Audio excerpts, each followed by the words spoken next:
Welcome back to the French Rugby Podcast with me, Tim Groves, ex-Scotland international and adopted Frenchman, Johnny Beattie, and former France international, Benjamin Kayser.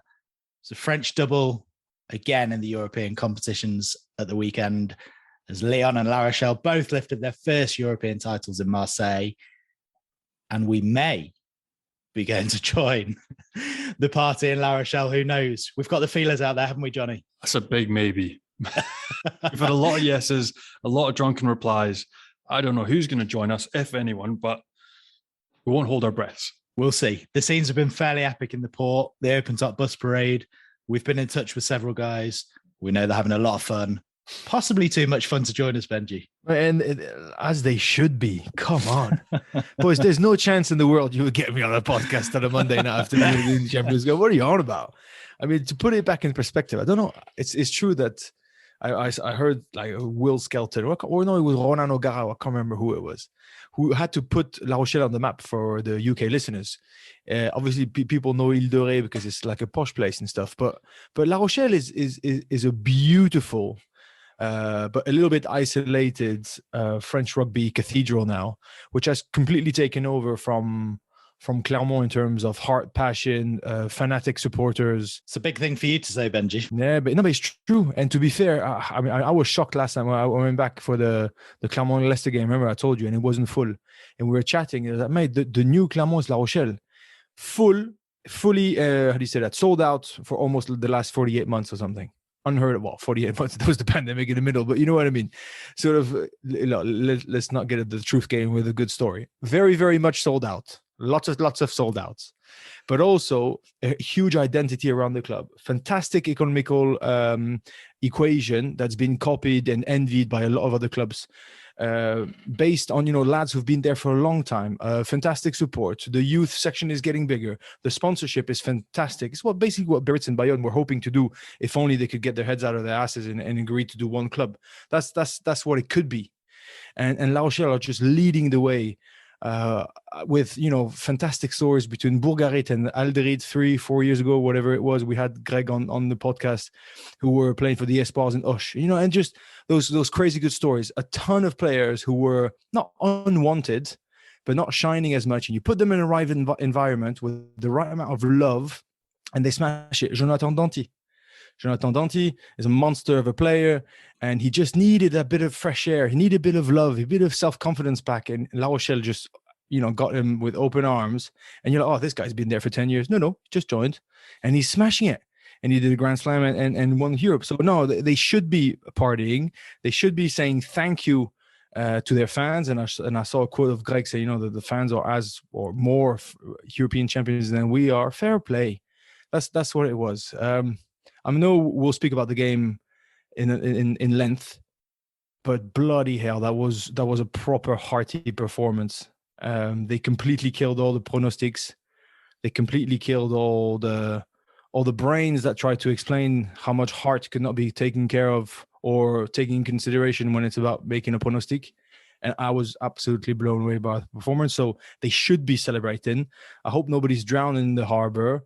I hope everybody's good and happy and healthy. But the scenes remind me of Place de Jaude, but with beautiful sunshine and a harbor and this Atlantic Ocean, because that's what La Rochelle is all about. Let's chat about the game, Johnny, because one of those brains is right here. You thought Leinster were going to do it, didn't you? Like, they were clear favourites to everybody, like us included. But we did talk about how La Rochelle could win, and it was essentially they play their perfect game. And that's what they did. Like, defensively, they were freakish, like animals. And lots of people try, like Benji, you and I have played against Leinster. We played against Ireland before. You try and line speed and try and put pressure, and they just cut you to bits. They shred you. But La Rochelle didn't. They were constant. They got up in their faces, put them under pressure, and they made them look ordinary in certain facets of the game. And that's, for me, what was amazing. And again, you mentioned the sort of the crowd, the spirit, the back room, the village, the town that is La Rochelle. But plug into that Ronan O'Gara, Donncha Ryan, a coaching team that has got these guys primed, and you didn't even notice Victor Vito wasn't there. Like, one of the best players on the pitch for me was Matthias Haddad, like a 21-year-old flanker. He was absolutely phenomenal. Up time and time again, his work rate was insane. The tackles, taking people behind the gain line. The other one nobody really spoke about, but Kerr Barlow, again, he wasn't there, but you would never have noticed.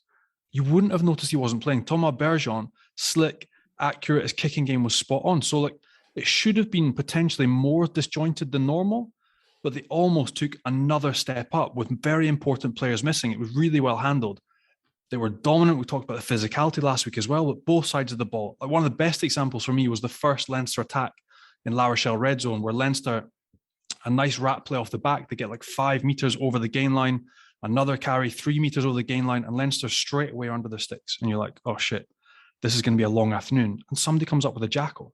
Like how many times and how good were they at the breakdown? Like it was absolutely monstrous. So like defensively, the effort they got through and the collective know-how to pressurize Leinster time and time again and make them look basic and simple was, for me, one of the best performances I've ever seen defensively. And then when they had time on the ball, they also showed that they're no mugs. Collectively, the semi-final was a write-off. That was an absolute bloodbath.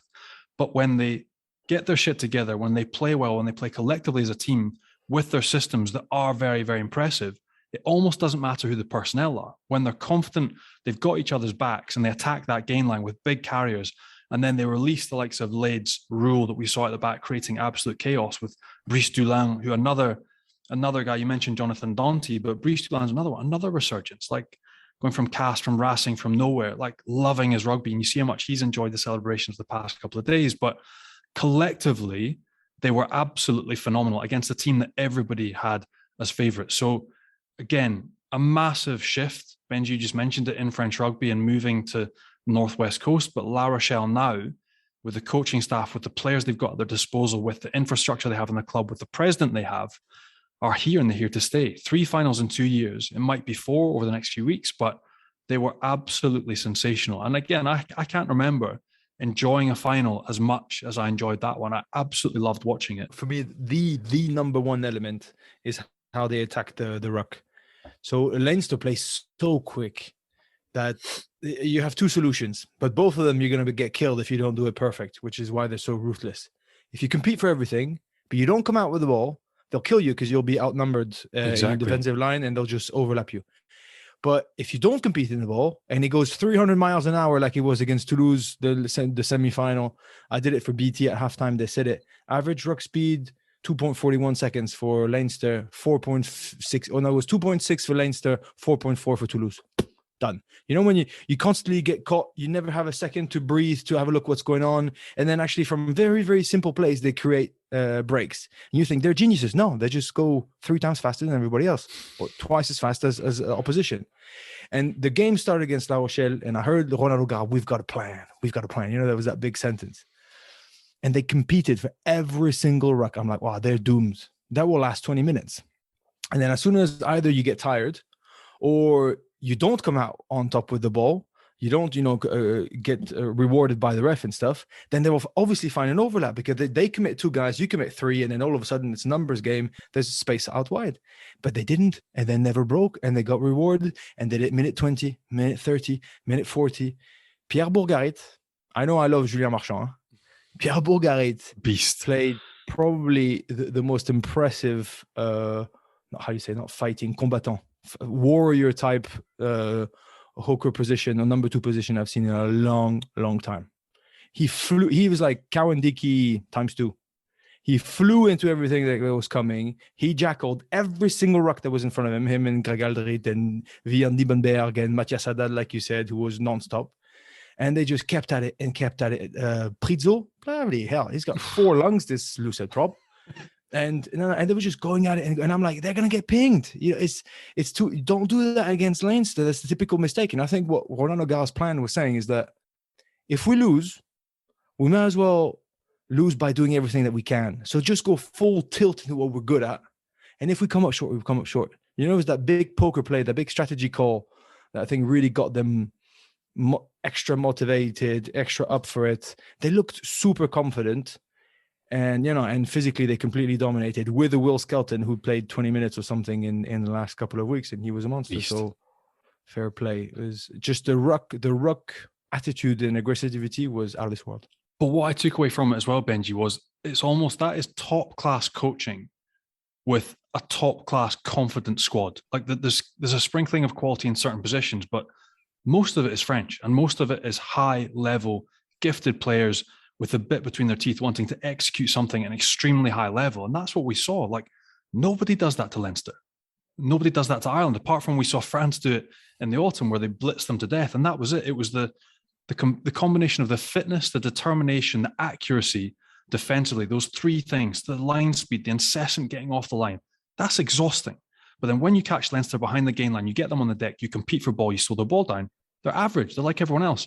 That was it. It's how do you take away that two-second ruck speed? If you take that away from them, they're just like everyone else. And that's exactly what they did. Once you get up in that arm wrestle and physically you're on the front foot, it's hard, like it is for everybody. And that's where, for me, it was a phenomenal defensive performance. That mix of the system, the will, and the players, and how it was coached, and watching it, it was just top class. I absolutely loved watching them. And I was watching with a Leinster supporter as well, which made it even better. So he was cheering every Leinster victory, every small victory, every penalty, which Leinster got a lot of the rubber green first half as well from Barnsley. But that was it. Just La Rochelle didn't fall away. They kept clawing away, kept believing in themselves.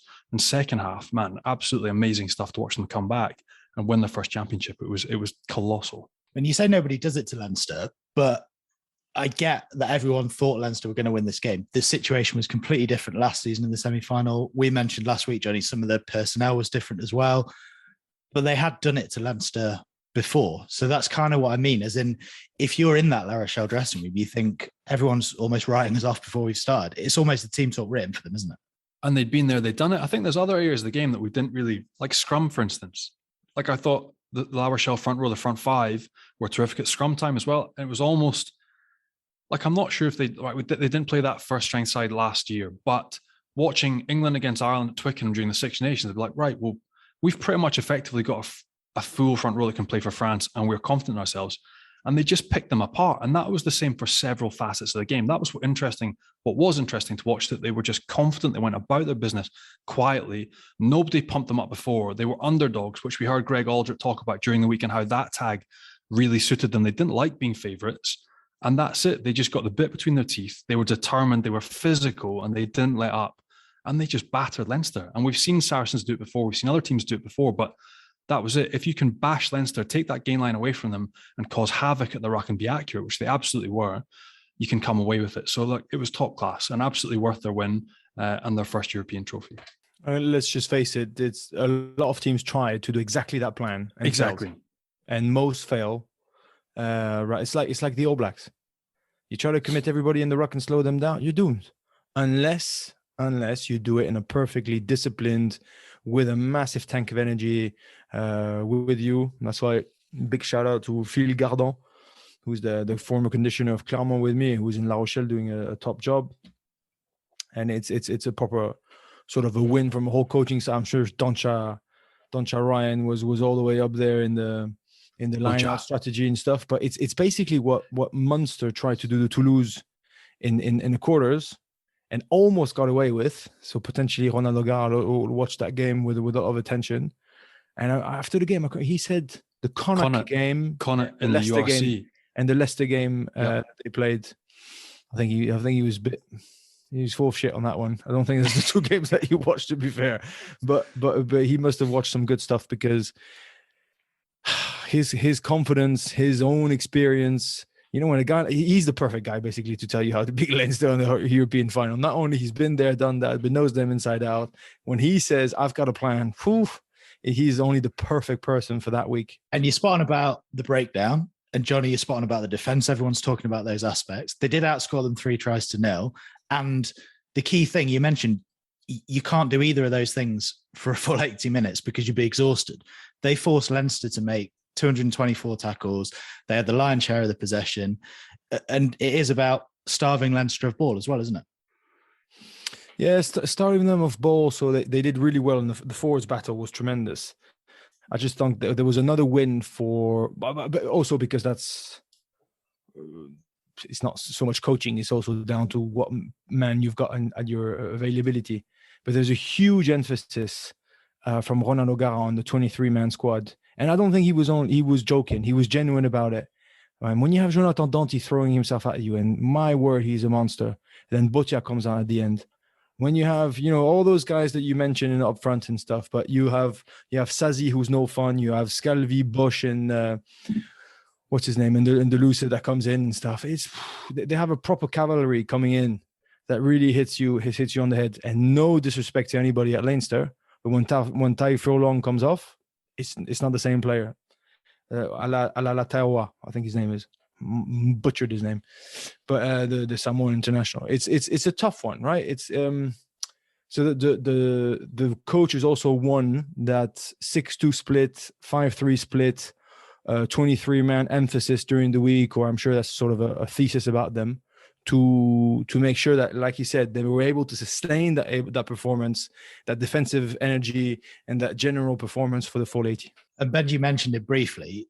I asked you last week, Johnny, how important Will Skelton would be, given he hasn't played a lot of rugby. I think we got our answer, didn't we? I don't think I've seen a man enjoy a game of rugby, like enjoy putting himself about and trying to bully an opposition as much as that in a long time. Like, you see Itzebeth in different ways going about his business, but he's just so effective. Like, he's such a big unit and he knows how effective he can be. So to see somebody take pleasure in going about the business and rolling their sleeves up after a disappointing, 3, 4, 5 weeks out with a calf injury was insane. And that's it. We talked about the physicality, how that would be the key in terms of carries and destroying breakdown and destroying opposition carries. And he was absolutely the forefront with Antonio Aldred, Joe Dante, we've already mentioned, but domineering across the board, top drawer. And I didn't think Leinster had the answer for that physicality, and he was the epicenter of everything good about it. And that was why they won the game. Like, that combination of defense, that combination of collision and jackal area, he was just monstrous, man. And I think he's been fairly monstrous over the past 48 hours as well on the piss. And he's enjoying himself, but they absolutely should. I mean, they were absolutely ridiculous to watch, written off. But what a performance. And he was absolutely phenomenal. Clearly one of the best tight headlocks in the world right now. And yeah, just top class, a top performance. And he absolutely was there. He's been central to everything that's been good about La Rochelle the past couple of seasons. And there you go, the first big trophy for them. And he'll be absolutely delighted with it. And speaking of men who've been enjoying themselves over the past few days, another friend of the show who we've just had a message from. I don't think he's going to be joining us. He might have had a few pints and a few cocktails as well. Ehire West. Benji, we had him on the show and we spoke to him about last year's finals, both of them. He took a lot of flack for his kicking, 4 out of 4. And not just that, he was good, wasn't he? He was proper good. That's what I was thinking. If I don't want to not speak about him, but I was also thinking, what's next for La Rochelle? So this season, yes, they've got to deal with Lyon on the weekend. They're not qualified yet, but I think they'll make it. Come on, they can rotate, and they'll still have a strong squad. I reckon they'll be in that momentum, and they play Lyon, who will be in the same boat, right? Lyon will be steaming the same. But in the same time, what's for next year? And the problem is, because I saw Greg Aldrit re-sign 3 years, and all those guys are going to re-sign, and the future looks bright. But they're losing him. They're losing Ehire West. He's going to Toulon. He's leaving, and so they're going to have 2 new 10s, and that's a big old position to fill. And he's been instrumental. He really has been sort of the talisman of this team to take them to that new era where La Rochelle were going to be. It took them a while, and they were always big. Winnie Tonio's been there 10 years. And, they were always complicated. Before Will Skelton, there was Johnny Kovu, who was a ginormous dude. So there was always big fellas. I reckon him, Carvalho, Victor Vito, really implemented that mindset and that modern 2.0 version of La Rochelle that got them up to speed. Because clearly, he might not be the perfect 10. That's why he got some flock last year in the final, because he maybe not be the one doing the boring 10 to control game. But in terms of putting tempo to an attack, in terms of being a one-on-one threat, he's all the way up there. And when he's good, he's outstandingly good. And I think that's what he's done that whole campaign. He probably had a point to prove personally, and I love those stories. Good on him. I think he is well-deserved when you prove everybody wrong by a performance, not by luck. Fair play to him. He's going to be one massive loss for La Rochelle. That's my only worry for them in the future. Different type of 10, but is Antoine Hastoy next season? Yeah, Johnny. Yeah, from Pau. So he's come up. So he's the first one. And again, different type of player, like you say, Benji. But again, it's taking Ehire a bit of time to not to get up to speed, but to be leading the team the way he leads the team consistently. Like, it's almost like, for me, the system and the way Rog organizes them. I think if you bring somebody in and coach them up, they can get them up to speed. And I think it's more the system than the individuals that really make it sparkle.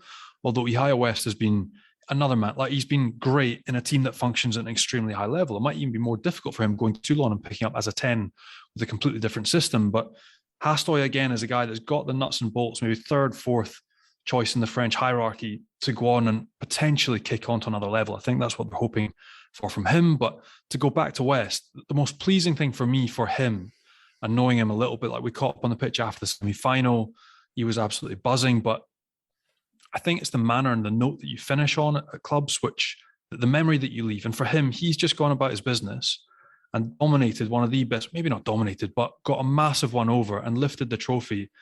And his opposite man was one of the best of all time. Like that's what you're talking about. He's gone up against Leinster, red hot favourites, but Johnny Sexton is, 3-time British Lion, 100-odd Irish caps, the captain of the national side. He is the talisman. But the man that we're talking about this week is Ihaya West. And that's what makes it phenomenal for me. And part of this team win and this massive win for their club and for their town, there's all these little individual wins, part of a system that were superb to watch, whether it was Skelton, whether it was Lavault, despite his yellow card. Again, just the grind of all these different guys in their own little niches in their positions. I absolutely loved watching it. And Ihaya is a guy who loves his rugby. I think he'll be a little bit sad, genuinely, to leave his mates at La Rochelle because they have such a good group together. But what a note to leave on. I mean, absolutely phenomenal to have done that, to have beaten Johnny Sexton, to have lifted the trophy, the first one in the history of the club. I mean, it doesn't get any better. So kudos to him. It's been amazing watching him as well on his journey through La Rochelle. And it doesn't look like he's going to join us because he's absolutely wasted. But you know what? Fair play to him. I'd be in the exact same boat. Johnny mentioned it there. An amazing performance, made all the better because I'm sure when Thomas Lavaux was yellow carded, everyone was thinking game over. You were very kind with Thomas Lavaux, I think, there, because that was one stupid thing to do in a European final. He's young. He's a ferocious second row who does a lot of graft, who probably learned all his trade from Romain Sazi, who's got to be one of the most slippery rugby players in the history of the sport. Sheriff. So he's learned a few things, but I mean, I was scared for them. I was scared that they were going to slip. And like I said to you, after 20 minutes, I saw them hitting all those rocks. Like, they can't sustain that. It's too hard. Where they didn't score. I mean, how long did that last? Sort of those last 10 minutes last? Forever. It was just never ending. I was like, oh, are you sure about this? Are you sure about this? Insisting, not taking the points. I mean, and again, I think it's the mindset. They went, go hard or go home. They really had that mindset of saying, we're not going to try and do a Leinster, which are ruthless. So they'll put 3 points, and they'll always come back, and they're just constantly grinding in, and they can control a game. They said, the only way that we can win is if we control ball possession as maximum, that we take them into our arena, and, let's take them in the phone booth. Let's see how much they can run in there, and let's control the game the way that we decide to do so. And so those last 10 minutes are a perfect example. They could have taken the points 1,000 times. Would have they got another opportunity to get 5 meters out? I'm not so sure. No, they didn't get a yellow card in the scrum. Leinster, I think they were penalized at least 4 or 5 times. That was a bit of a weak decision from Wayne Barnes. I thought he should have pinged them. It was just too. It was too sort of, how do you say that? Too kind of him not to do so. But they stayed at it. So in terms of confidence, I think they were all the way up there. They were like, let us do this thing. Because you remember, Bush tries to extend his arm and he drops it. So they had a couple of cock-ups, right, on that line. But they just kept on going and kept on going and kept on going. So I was super, super impressed with that determination that let's stick to what we do really well. And again, that goes down to the mindset. Attitude reflects leadership. So there's a great leaders within that team. But also Ronaldo Gar just, feeding them with his mindset of saying, just back yourself 1,000%, and then we'll see. If we lose, let's lose big. Did you not think it was a great call again to be a man down, and then you've got an upper hand, slight upper hand once, like you mentioned, Tag Furlong goes off, the scrum's creaking, and you're like, well, we've got our foot on their throat, so let's just go. Let's just keep pounding and see what happens. And I love listening to Rog after the game, like he had a big mention for Donica Ryan saying, the quickest way to score a try or to get over the try line is just a straight line. It's 1 meter, it's pick and go. And like, how many phases did they get through? There were no chance they were giving their back line a man down, the ball out wide, but that was it. They just absolutely pummeled them. They had it in the physical edges. They had it in tight. They had it up close, and they just got over the line. By this and no more, but it was absolutely incredible to see them stick to their strengths and just batter them. And that was it. They battered the way to a title. But like you said, Benji, they weren't going to get back up the field with a yellow card down and get another choice to score. That was their way they were going to win the game. They knew themselves. When you have that feeling on the field and you think, right, we're going to go for a double shove and scrum. We need to keep it tight. We're not going to do anything else. And when you have that feeling, you keep it tight. You stick to your guns. You stick to what you believe in. And that was really impressive as well. Because I think other teams would have taken a 3 and then thought, right, we're going to have another shot. That's the correct thing to do. But not at all. The correct thing to do was to stick to their beliefs, stick to their strengths. And they absolutely did that. There's another example of sticking to your strength. I remember watching the semi. I barely watched it against Racing because it was boring as. I remember at the end, Carbarlo comes off, right? And Arthur Rotier comes in at 9. And at the end, because they're not winning by that much. I think IIS scores at like 78th minute or something like that, or 75th. I can't remember when it was. But until then, they were like 1 point ahead. Something could have happened, right? And it would have been a massive upset, but something could have happened. And Arthur Rotier comes in, and he's a 9 that doesn't really like to pass the ball. He's one of those electric number 9s that is crazy good on one-on-one. He can make it, but he's a winger that can play 9. That type of Austin Healy type of player. And he tries once or twice to go around the ruck. He gets caught, gets penalized, and I'm telling everybody's yelling at him. And I remember precisely IIS actually turning his eye. Bloody hell, just screaming at him, just pass the bloody thing. Stop. Blah, blah, blah. What would have happened? A normal coach who doesn't know his players probably, and I don't know what happened inside the La Rochelle, I'm not trying to say, but Roland O'Gara probably, if you're, an idiot coach, at the end, you're like, mate, last time you try. This is no fun and games, all right? You're not playing with the academy anymore. When you come on, you're going to deliver. And he scores the winning try in the final 3 weeks before by doing exactly that. Sticking to what he's very, very good. And he almost dropped it. He almost didn't score it. But if he doesn't back himself to the moon and back and tries, they actually never win it, do they? If they stick to just little pick and go that Leinster can defer all day long, they don't win it.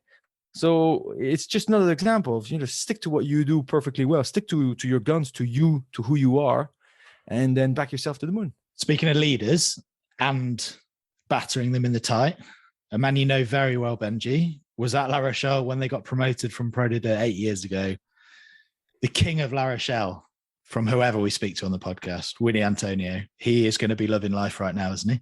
Mate, I'm genuinely very happy for him. He's not only has he got a Winnie the Pooh massive tattoo, on his chest, which is true.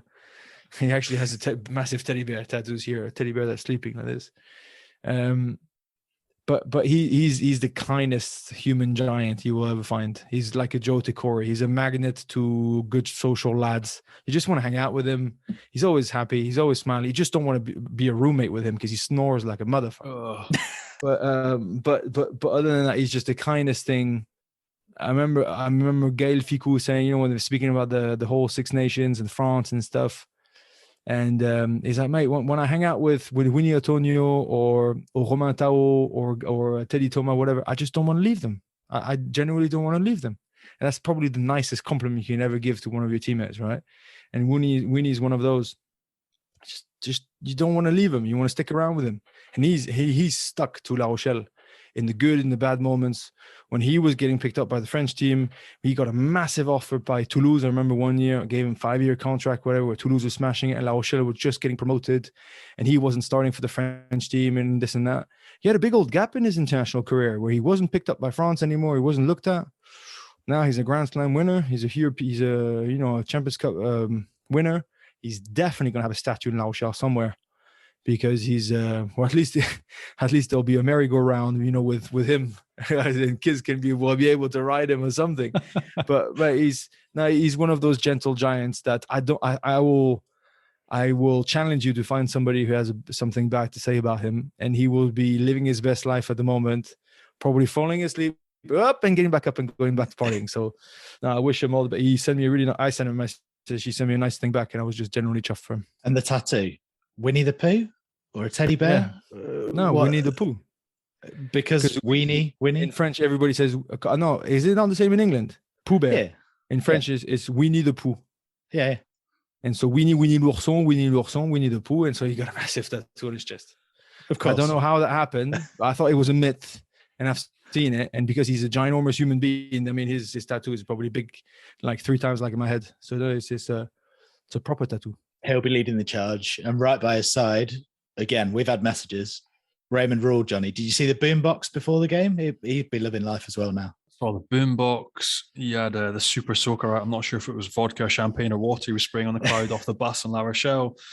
He sent a couple of vids just with something in his hand with the boys, with his feet in the sand. So look, I think they're all having an amazing time, and absolutely worth it. Like, tremendous. And that's these memories that you get when you go through and you have success as a team.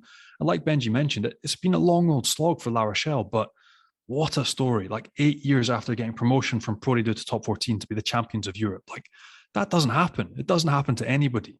So the fact that they've done it, they've written this fairy tale ending, is absolutely crazy. But as Benji said, the question is what's next? Like, what's next for these guys now that they're there? Are they going to be at this level consistently? 3 finals in 2 years? Would say yes. Can they tie down the coaching staff? Can they make it a year in, year out thing? Are they going to turn into a dynasty as Clermont once were, as Toulouse have been? Are they going to challenge every single year? That's the exciting thing for these guys now as a group, with their feet in the sand now, having a beer and laughing and talking what they've just won is, let's go and do it next year. It was always a big ask to expect any of them to come on 10, 20, 30 beers deep, champagne, cocktails, whatever, from the beach. If they don't, we'll get them on in the weeks to come. We'll find out what the celebrations were like. But from you two, a lot of people in the UK and Ireland look on at those celebrations in La Rochelle with envy, because rugby over there is slightly different. I mean, I'm not saying if Leicester won the trophy, there wouldn't be huge celebrations, but just the scenes that we saw in the port looks incredibly special. Can you two contextualize that and give an insight into how special that looked compared to things you've experienced over there? It's well, you probably lived that with Bayonne, Johnny. But it's, I mean, the only sort of equal sentiment that I can tell you is winning it with Clermont. When you have such passion behind a club and people ready to travel and to support and to cheer and to go over and beyond what's normal to do to support people in the good or the bad moments, it just makes it extra special. So I think people don't need to think that this is the case everywhere in France.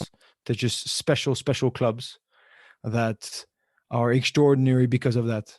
There's La Rochelle, there's Clermont, there's Toulouse in the good old days, there's Bayonne in a certain way, but you know, it's not like that everywhere. The same way, like you said, that if you did in England, I mean, I remember going to David Strettel's wedding in 2017 after we lost the Champions Cup final to Saracens, but then we won the top 14.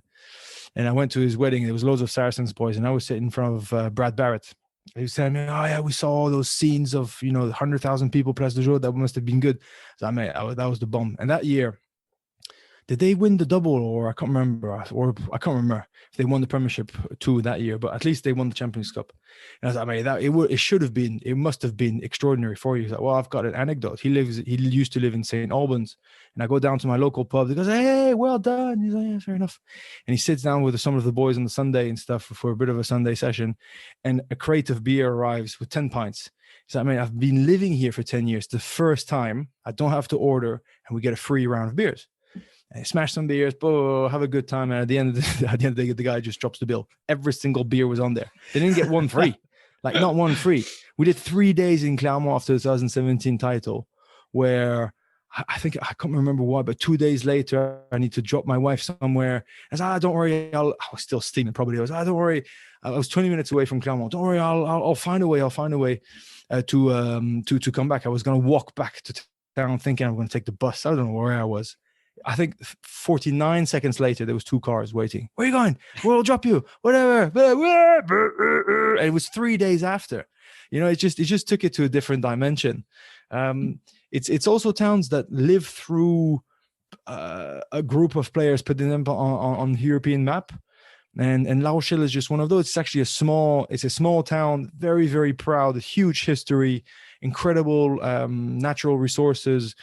Charente-Maritime, there's to drink, there's to eat, there's to walk, there's to cycle, there's to swim, there's whatever you want. There's all to the best fish. bits.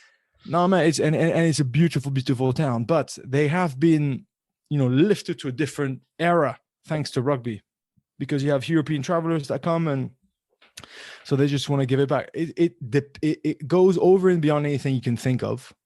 But it's just the expression of love and consideration and devotion of those people who truly treasure it.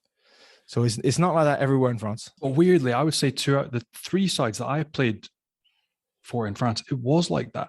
Like Castres, a town of 35,000 people, La Rochelle, 75,000 people, Bayonne, 35,000 people. Like, these are not big towns, but it's almost like, I think from the outside looking in, like London and Saracens is a different kettle of fish because there's so much to do. There's so many distractions. But when you flip it and you have the rugby that animates the town and engages people and brings people into something where there isn't much else apart from a passion for an amazing sport, that's the engagement you get. And that's maybe what's lacking, because in the UK, most of the teams are built around big cities with lots of distraction. But for Brits, when we look across and we see the passion, when we see the carnival, when we see the face paints, when we see the beers and the cigarettes and the chips stand at the side of the pitch, and we just in the sunshine that we don't have where we're from, that's what you get. You get this engaged, passionate town that wants to back their team everywhere they go, and they travel and they come everywhere with you and they celebrate like nowhere else. And that's why it's different, Benji. And no matter the size of the town, like I couldn't get around my head and cast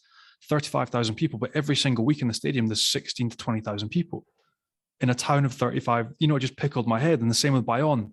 It's not a big place, but they sell out 20,000 every single week. That's the engagement and the passion that these towns have for the rugby. And I think that's maybe what's lacking a little bit in the UK and Ireland. There's certain teams that do it really well, but across the board, there's not the same engagement. There's not the same passion. There's not the same fervor for going to a stadium, supporting your team.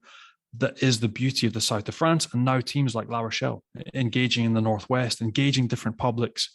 And when you see the turnout, like that photo is historic. When you see the turnout to support an open bus tour, to mark the memories of Yehia West, of Greg Aldrich, who've just re-signed or leaving the club, these memories will last a lifetime, because that's what it meant to the people from that town. That's the best bit is making these memories and accomplishing these things together. That's what makes it so cool.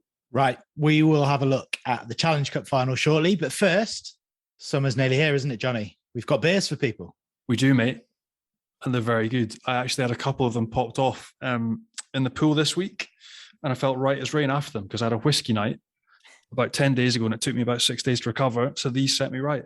Days Brewing from Scotland, 0 alcohol, but they are absolutely banging. So if you're getting a barbecue, if you're going to sport, if you're lucky enough to be by a swimming pool or just heading to the beach, get some of these in your hand, because they're absolutely class.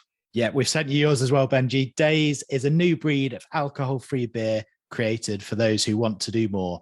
Proudly brewed in Johnny's native Scotland, they are 0.0% ABV and low calorie, and they're now a B Corp certified company, committing 2% of all sales to charities that empower fresh thinking towards mental health.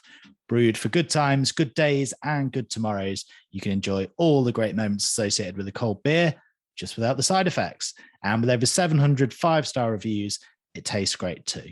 So just head over to daysbrewing.com and use the code RugbyPass15 to get 15% off a case. Challenge Cup final, Lyon-Toulon. Not a classic, but Lyon certainly seized their moment, didn't they, Benji? I didn't see it coming at all either. Not at all. Not one slightest bit. Extremely poor pronostic from me, but definitely hugely well-deserved win by Lyon. They just dominated them. They butchered them for the whole game. Complicated conditions, very, very wet ball, and they seem to play seamlessly.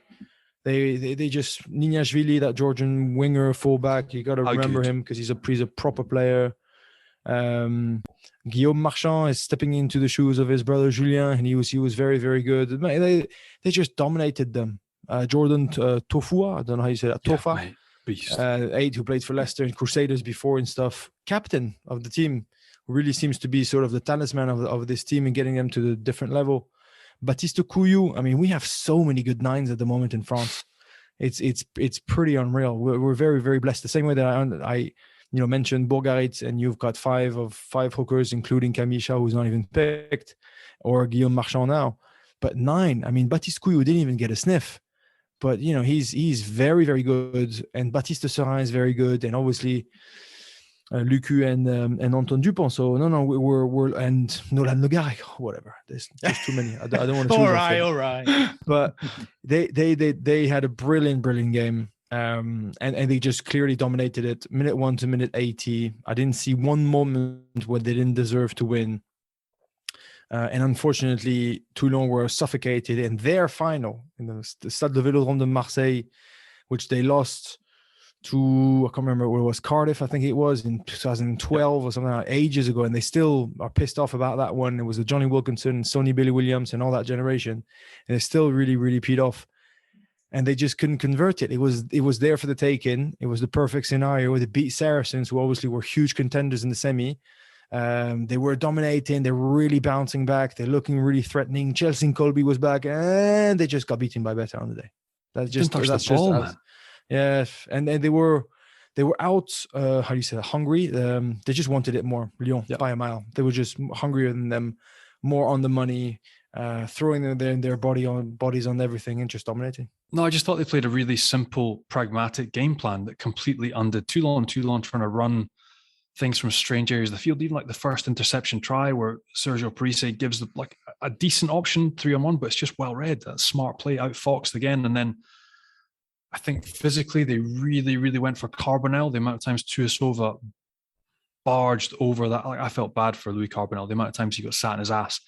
But that was it. Lyon just pragmatic, a kicking game with Gatai just sticking the ball in there time after time, pressurizing the back three, forced them to run out, and they sort of fell into the trap that was set. Look, I think as well, massive, massive score for Pierre Mignoni. Like for him to have won that after all the graft that's gone in over the period of time he's been with Lyon, and to beat Toulon, the team that he's going to next season, that's huge for him. Like a huge sort of validation of the work that he's put in, the graft, the coaching staff that's been working extremely hard there, the emphasis on youth that they've had as well. Some of the young kids they've come through that played extremely well. Kuyo, one of the guys that's played time and time again over the past 2 seasons, has been superb, but that was it. They just looked hungry, settled, pragmatic.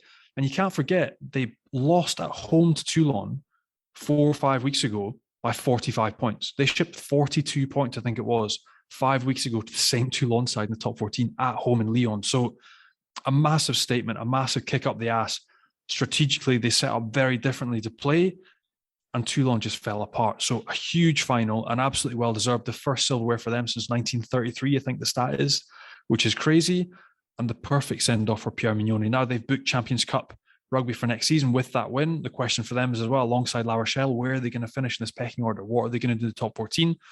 Still lots of moving parts. We don't know who's going to finish in the top 6, but why can't they go on and win that as well? A chip and a chair, as we see Cast have done time and time again, but a huge result for them, momentous for the club, historic for them. Their president will be absolutely delighted at the cash he's injected over the past 10 years. So a huge result. Yeah, first major trophy for them since 1933. Benji mentioned Niniashvili, a hell of a performance from him. He was also at the centre of all the major incidents. The first one on the stroke of half time, just his leg in the wrong place. Just what was he doing? But doesn't matter, mate. We don't need to talk about it because they won the game. If they'd lost the game, you'd be like, oh my shit. And he would get it and he would not let to live it down. But the fact they won the game, we'll scratch that one. The other talking points, though? Thankfully, we can scratch that one. The other one, I don't know what you both made of it, but Ebenet's clear out on him.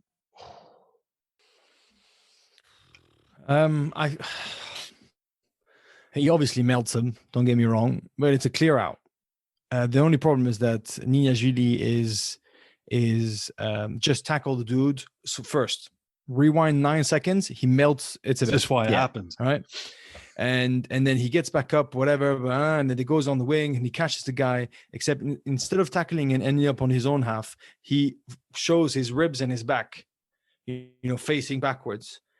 You have to clear him out, to be totally honest. You have to clear him out. Do you have to clear him out like that? Really hard. Yes. That's what the game's about. You've just been dump tackled by a winger. You fucking got you got red, miss comes down, but he's legally, if he's not connected, you didn't show a video angle where he hits his head, right? So it looks like the top of his back, but that's it. You've just been smashed. You've been made to look like a dick by a small winger. And the game is about physicality. So of course, you're going to see that same guy, like Benji said, 10 seconds later, your eyes are going to light up and you're going to try and smash him to bits. That's what the game's about. That's why we love it. However, if he has connected clearly with his head, it's a red card. But we didn't see that. There was no video proof. If he'd been shown to have connected straight with his head, he'd been sent from the field, he'd been sent off, but we didn't get that. Right. Well, that's the grey zone of rugby. I don't think it's about the head. Pascal Pape, remember, got a yellow or a red for charging in the ribs Jamie Hislop France-Ireland game. And Jamie Hislop is in the driving maul and he just ends up, rolling over and showing his back. If you want to push the driving maul, you have to whack him in the ribs. Red card. No, but it was red card or yellow or something. He definitely got a card that day. And then Elizabeth didn't get anything. So that's the whole thing of what are you meant to do? I don't think there's any other way for Pascal Papé to hit that rock. Did he do it on purpose to hit him ribs? Absolutely, I think so. And did Elizabeth do on purpose, try to clear him as hard as he possibly could to, for payback? Yes, but that's part of the game.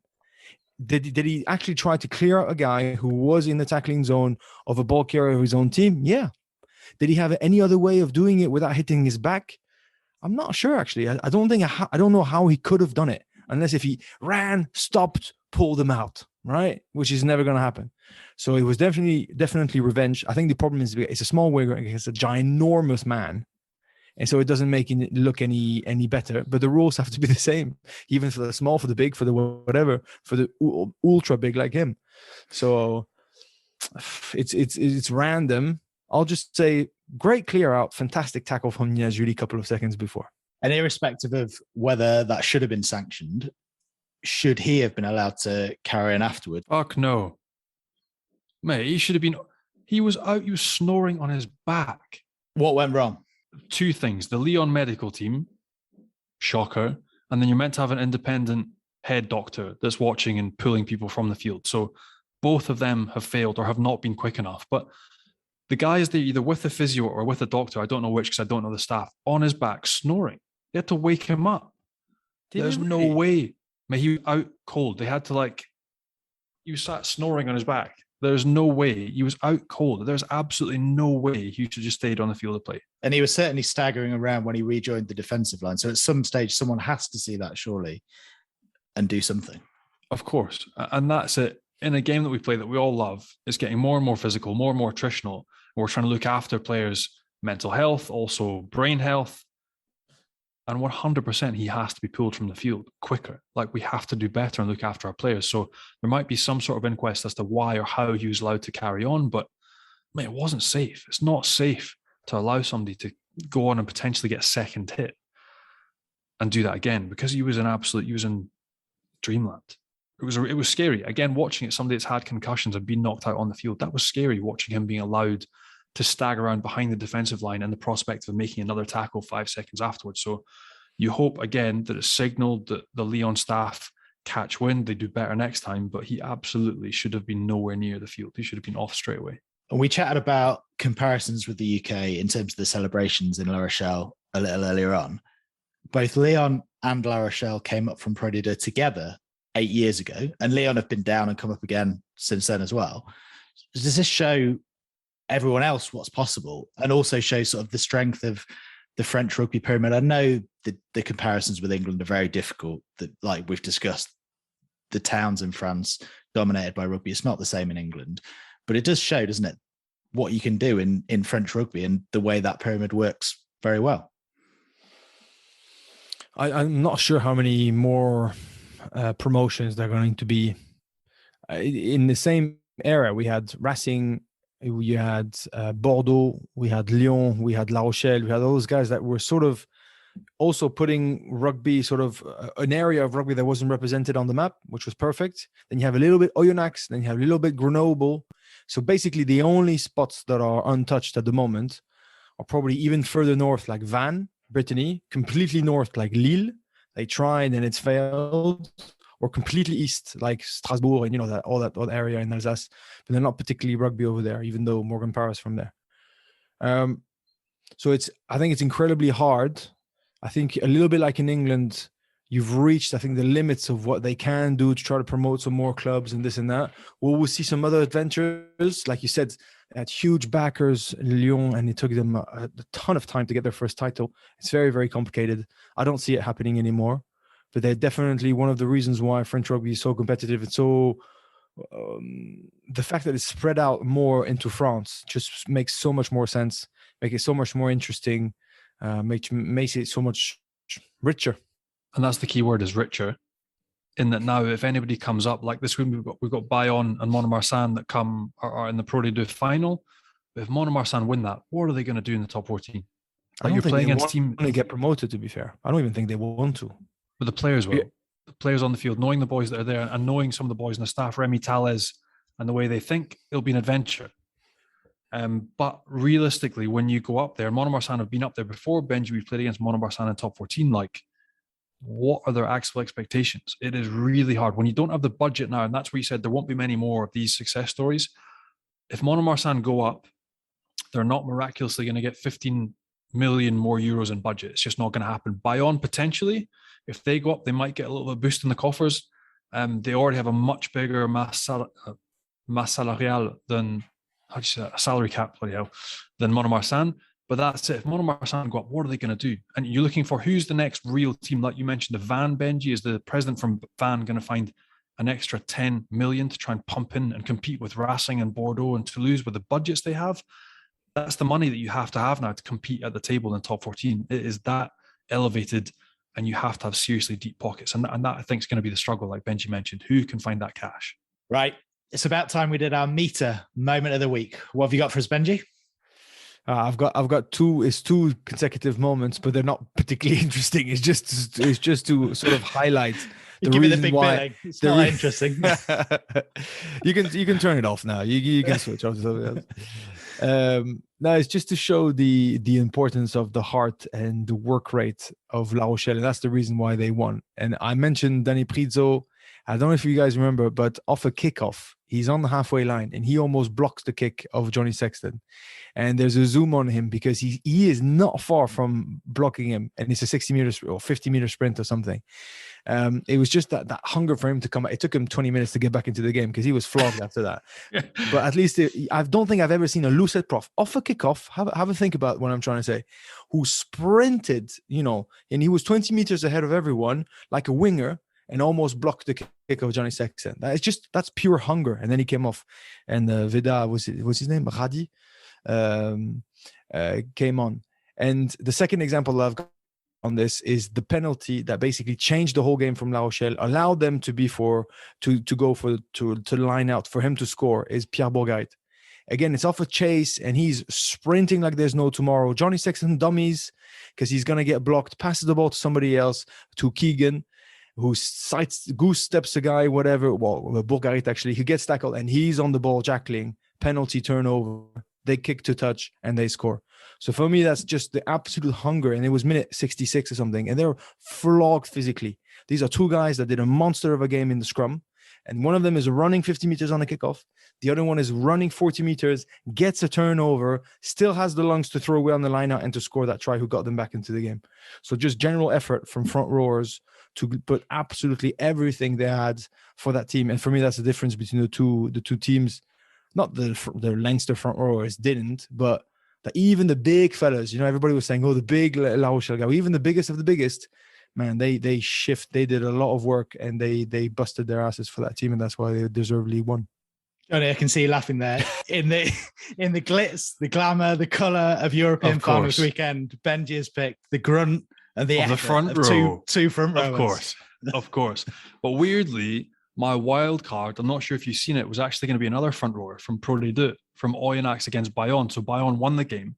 But have you seen the try scored by Oyonnax's tight head prop? No. Unbelievable. It's this kid, Thomas Laclaya. He played under 20s for the French national side.